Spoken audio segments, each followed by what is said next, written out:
In 2002, Ohio State researchers did a study. In this study, participants were asked to choose between one of two equally attractive football teams. Let's call them Team X and Team Y. Now, after the participants had already decided which team they favored, let's say I preferred Team X, another participant, who was actually a plant from the researchers, would come up to the participants and tell them that they definitely had to choose Team X. What do you think the results were?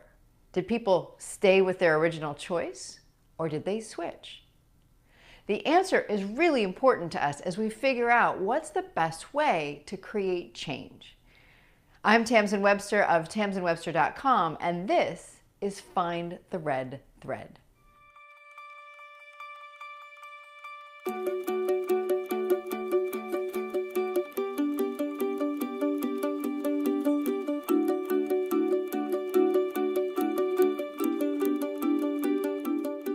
So what happened? As it turns out, when participants were approached by that plant by the researcher and told that they definitely had to choose a certain team, even if the participants preferred that team, they switched. They switched their bet 76% of the time. What's underlying all that is a really important concept for any of us who want to create action or movement or change in the messages or the presentations that we make. And that concept is something called psychological reactance. Now, it's what's going on whenever a parent tells a kid, hey, it's time to go to bed, and they say, no, it isn't. You're like, you're tired. No, I'm not. It's a human response that if we're told to do something, we often will dig in our heels and want to do the exact opposite, even against all evidence and all rational decision making. What can we do with that? Why is it so important for us? Well, as I said before, if we're trying to drive action, this is something we're always going to have to pay attention to. And there's something that we miss when we're putting messages together. And a lot of times that simple thing that we're missing is what is the mindset of the person that we're talking to. What do I mean by that? Well, a couple of weeks ago, I had someone reach out to me and they wanted to just have a virtual coffee and talk to each other about what we did. We thought maybe there was an opportunity to work together. But it was pretty clear within the first 2 minutes of this conversation that we had completely different expectations. I was looking forward to seeing what she was doing and how I might be able to help. And she was looking for whether or not I was interested in becoming part of her network marketing program. Now, there's nothing wrong necessarily with a network marketing program, and there's nothing wrong with me wanting to help her out. When the problem happens when two people have two different expectations of what's going on. You've experienced that yourself too, either when someone approaches you at a cocktail party and starts to pitch you, or even worse, you're at a conference and you're there to learn something exciting and all of a sudden the presentation turns into a giant pitch. We get mad. And we get mad because of that gap between what we were expecting to get and what we're actually getting. The way to think about it is this. When people are making a decision to change or to do something differently, and whether that's a customer or an individual or a business or a market, there's really two phases that we deal with. One is where we're gathering information, and another is when we're choosing amongst those pieces of information to make a decision.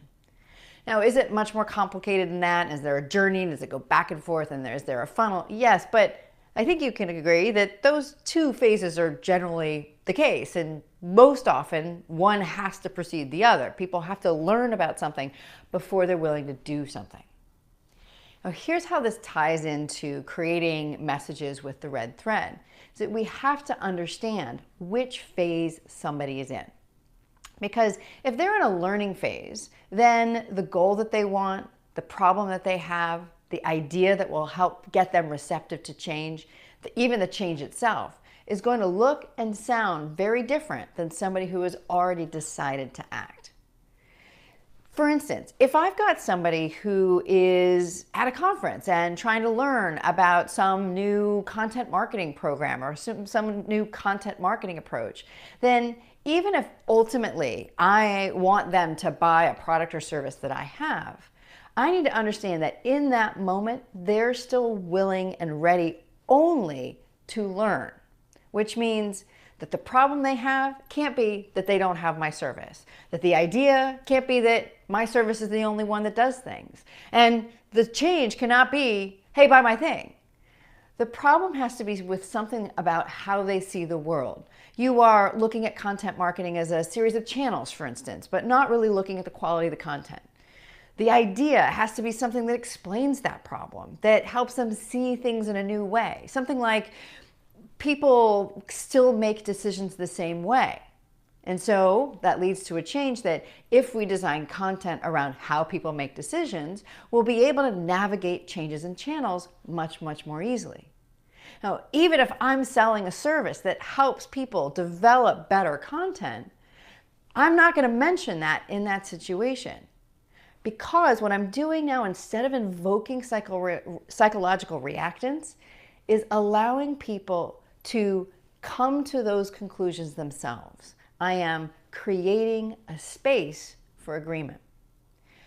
Once somebody has decided to move, and that's key, they decide to move from learning about something to doing something about it. Once they decide to move, then the answers to those questions can be different. Their goal now is to explore why your particular service might be better, or they're deciding between which service is going to be best. And in that case, the problem is going to reflect that goal. The problem is going to be that if that goal is approached one way, by focusing only on the channels, we're going to run into some other problems.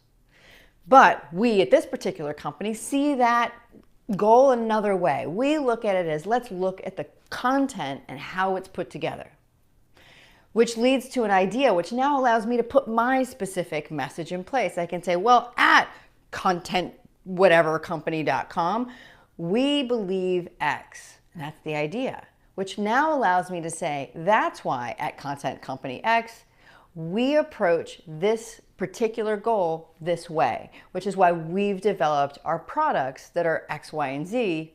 Don't you want to learn more? It all comes down to understanding that mindset. When we want to create change, we need to understand where somebody is. Are they in a learning mindset, or are they in a doing mindset? And then we use that to determine how do we fill in the blanks of the red thread from there. I'm Tamsen Webster of tamsenwebster.com. Now go find your red thread.